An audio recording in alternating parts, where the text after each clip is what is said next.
Punch the sky, Spaceman Joe. Yeah. Superman? Superman, that's a good guess. What about you, Nate? Nicolas Cage. Nicolas Cage also is not the Shy Man. Those are both good guesses. Although I would say both of them sort of meld into other characters to hide themselves in plain sight all the time. Interesting. Fair enough.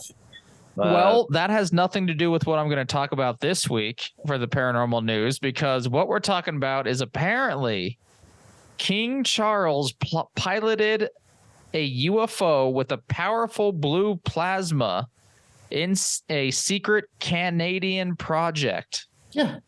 Now there is a guy who's not shy. Okay, fair enough. Sit on an actual throne, covered in jewels. Yeah, this comes as no surprise. This is everybody in Canada knows about this. Everybody in England knows about this. This is depicted on the 20-pound bill. This is one of the craziest stories I found out about just going through the paranormal feeds the past few days. I'm at hitc.com, maybe hitc.com. Sure.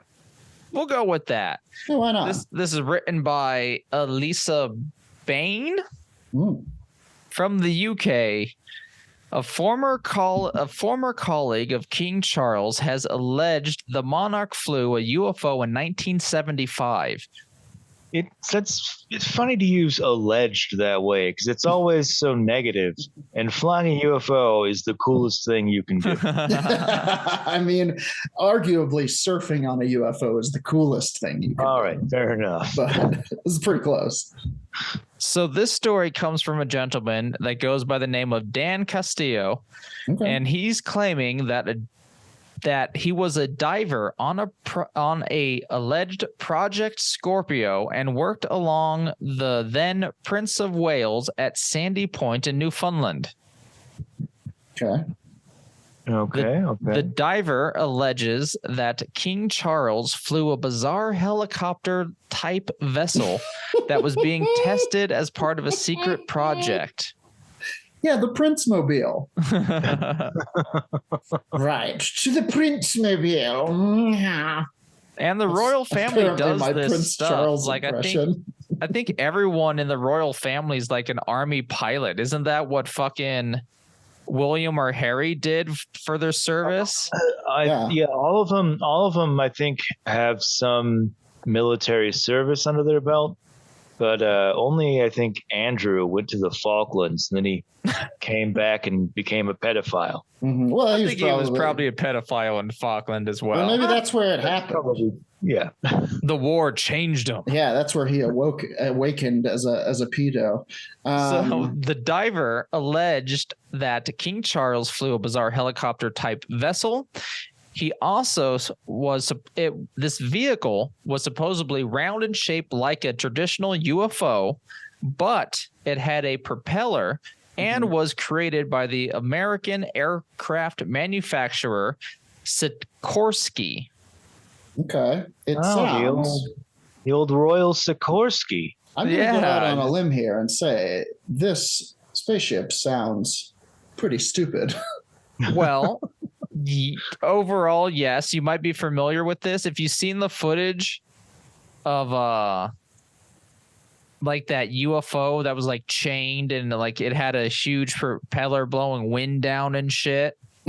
That's this vehicle supposedly, but like a better version that worked well. Oh, okay. This one was janky. Yeah, the one that you see footage of was the janky version. Prince Charles did the good one. Was the dope one. Okay. They're still a company. They work with Lockheed Martin, and their subline for their company is engineering the future of vertical lift. What? So what year did this supposedly take place? 1975. Okay. So in 1975, presumably or possibly, yes, potentially in 1975, the Royal allegedly piloted a prototype of a UFO that had a propeller, but supposedly was also powered by magnetic forces. There's also a chance. Yes. That Boney M was playing in it. Yes, more than While he likely was flying. Rasputin was Yeah. playing in the background. Yeah, I love this track. My Prince Charles is just Nigel Thornberry. I don't think that's far off. Smashing. I love my UFO. To be fair, I'm not sure that I've ever heard Prince Charles speak. He talks a bit like this. He's a bit of a waffler. That's like weirdly environmentalism. close. I'm not supposed to talk about it. The prince isn't supposed to have political opinions, you see. I'm supposed to fly around in the princer-copter throwing gold coins. Let's get into this craft a little bit. No UFO origin for this as far as Castillo is saying. Mm-hmm. He did say that. I mean, the engineers at Sikorsky know about it. They do. Lockheed Lockheed Martin, give up your partner. Sell out Sikorsky for Werewolf Radar. Show us the blueprints. Show us the blueprints. See the documents. So Castillo claims that the Sikorsky prototype was an electrical risk itself and target of attacks which cost the lives of the original Sikorsky engineers. I love the idea that it's just janky as fuck and the prince had to have one. Oh, it's like crazy beyond janky. Yeah. So peddling it? Yeah. Away I do. Castillo says that many turbines were subjected to emergency shutdown while submerged, requiring special forces divers, that's what Castillo did, to enter the voltage risk areas and prevent a mass death event. Okay, wait. So they're putting these turbines underwater? The turbines for the flying machine? And everything's electrical around it. It's just like sparking. It's like the spark factory, you know, but they let all the wires uncover. That's my best guess here. This is a wildly insane way to build something. And yet the most practical way to transport a prince, strangely. Some Royal Navy Reserve and Sikorsky engineer crews lost their lives in these floodings as a result of terrorist and vandal attacks. Sheesh. Wait, I still don't. I can't wrap my head around what's happening here. Oh, all this is crazy. All this is crazy, and is from a longer interview that David Castillo gives about aliens. But this is the Prince Charles part that he gave to the Daily Star recently. So you know the prince, Charles, the king, I suppose. I refuse to acknowledge that title to him because he'll always just be Chuck to me. You know, take him and put him in a UFO, and you pretty much got it. Bet you know what he knows how to fly it. Castillo also added that King Charles and his 145th Air Squadron extracted the prototype Sikorsky after the original engineers had all been drowned. So everyone's drowned, and Prince Charles comes in to save the day. Does he though, or does he come in to demand that more lives are thrown at this project? Apparently, I want my spaceship. Apparently, King Charles saved the day from this mass death event, which would have killed tens of thousands of people, apparently across 3 counties of people. 3 counties would have been destroyed. So is this thing also a bomb or something? It had so much power that, yes, it became a bomb itself. And Prince Charles was part of the crew that removed the prototype and shut down the turbines, which would have caused this like nuclear style explosion. Wow. It sounds like.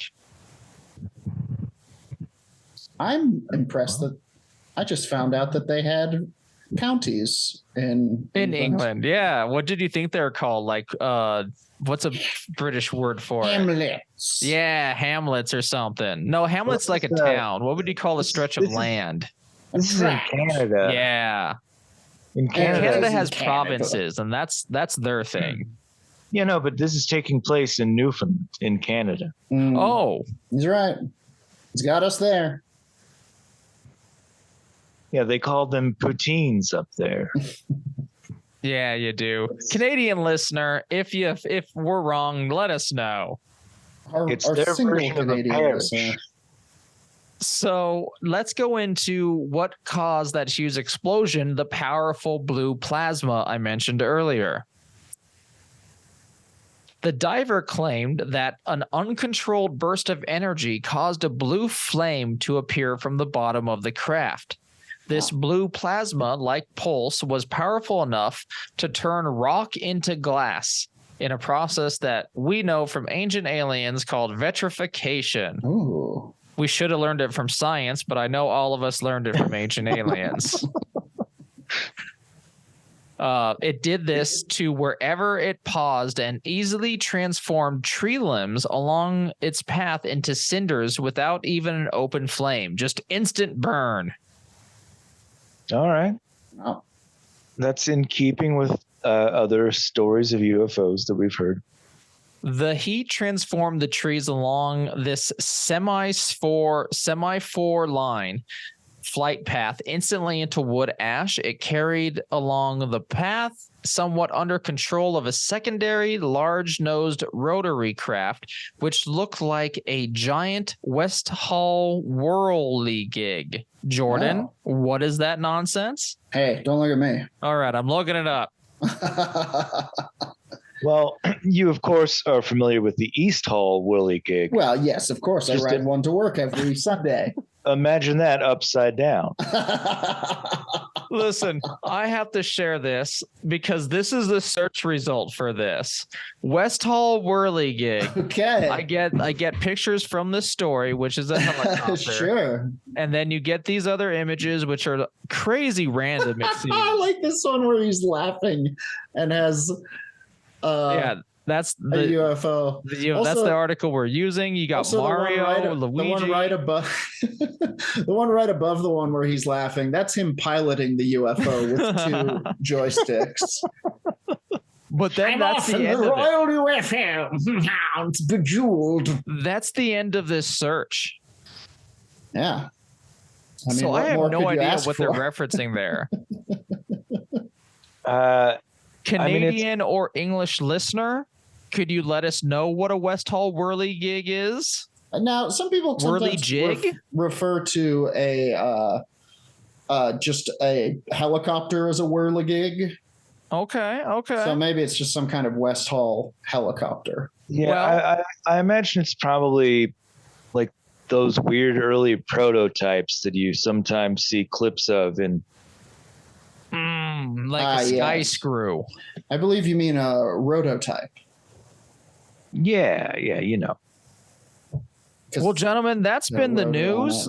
Somewhat short. It's being pulled from a longer article that Dan Castillo gives to the Daily Mail, but I thought this was one of the more outrageous claims in there that I had to talk about for this paranormal news. Apparently, King Charles piloted this bad boy. Of course he did. In doing so, saved the lives of tens and thousands of people across three. What did we decide Canada calls them? Counties. I guess it's just counties. Yeah, three counties in a province of Newfoundland. Newfoundland. I'm gonna start calling it that. But so I still don't quite understand the story in its entirety. So this thing's zooming along, destroying rock and wood. In test and stuff. That's just what it was known to do. And threats to the empire. And one day, in an emergency, it sounded to me like Charles had to go to this thing that was out of control. Yes. Climb in there. Yes. And then pilot it to safety. Yes, that is what I am understanding as well. King Charles piloted a UFO to save. It was also underwater at this time, because it was submerged. Yeah, it was. Where are we? It was apparently one day. The many turbines were subjected to an emergency shutdown. So it means that I think it was going, and then they had to shut it down. Right, because terrorists attacked it. Yeah, because terrorists attacked it. and they had to submerge it because it was overheating. It kept overheating. That was what the blue flame, I think, started. The Vandals threw rocks in there. Bloody Vandals. But King Charles saved the day by piloting a UFO that looked like a giant West Hall whirligig. And they say kings don't do anything heroic anymore. Well, and he continues to save the day as monarch on the throne of the empire. He's doing it. Werewolf Radar is not saying this sarcastically or with any irony in our tones, but King Charles might save us all when the UFOs come. He might be our Randy Quaid. Yeah, we like to talk shit here, but you know, if it comes down to it, and there's going to be an explosion of some sort, and King Charles is like, and I know what to do, let me on. Then we'll all, you know, we'll see who's laughing then. Him, and he'll be laughing like this. I firmly believe that before breakfast every single day, King Charles brokers peace between different alien races. For breakfast today, I shall have peace. Everyone, if you liked what we did here today, give us a 5-star review if you haven't on any podcast listening system that you do it on. There's many. If there's an option, throw us some stars. We actually eat stars for sustenance. We are full of stars. Yeah, well, not right now because we're hungry. We need your stars. Give it to us. Yeah, please give us your stars. If you like what we do and like video games as well, we got a Twitch, twitch.tv/werewolf_radar. I'm playing random stuff there, finishing up a Mass Effect game, D&D on Mondays. Jordan's got a Twitch where he's playing some awesome games. I don't know what he's playing next, but he will enlighten us when he does. Played some Witchfire last night. That shit is hard and cool and spooky. The best place to really get the notifications on this, if you're not subscribed to our Twitch, is our Discord. You can find the link in that in our YouTube, on our Twitter. I need to get our Blue Sky up and running, but you can find it on the socials and whatnot. But our Discord's where we're most active in sharing everything with our community. Oh yeah. And if you really want to be a Dark Council member, the people that truly fund and allow us to run Werewolf Radar, go to our Patreon at patreon.com/Werewolf Radar and make a small financial donation to help us become real life paranormal podcasters. If you want to be Dark Council, you got to give us $4. Yeah, $4 or $5, you know. Whichever. We have just whatever you have on you. Empty your pockets. We have a $30 tier patron right now, our Dark Lord, who we need to get going on that X-Storm, Any day, pal. I'm ready. Against Ron DeSantis. Inform him about the skunk ape. I think he can help his career. Maybe not in politics, but maybe him and the skunk ape get together and I don't know, do a folk duo. Yeah, maybe by exposing him to the skunk ape, he will give up his fascist ways. Join a funk duo. Yeah, make it a funk duo instead. That sounds like fun. I would listen to that. Ron and Skunk. Anyway, that's been the news. Check us out wherever you can, like we said. And on the count of 3, our ultra super duper super sign off line from one Dylan Gutierrez. 1, 2, 3. Suspect the void. Space persons, whomever.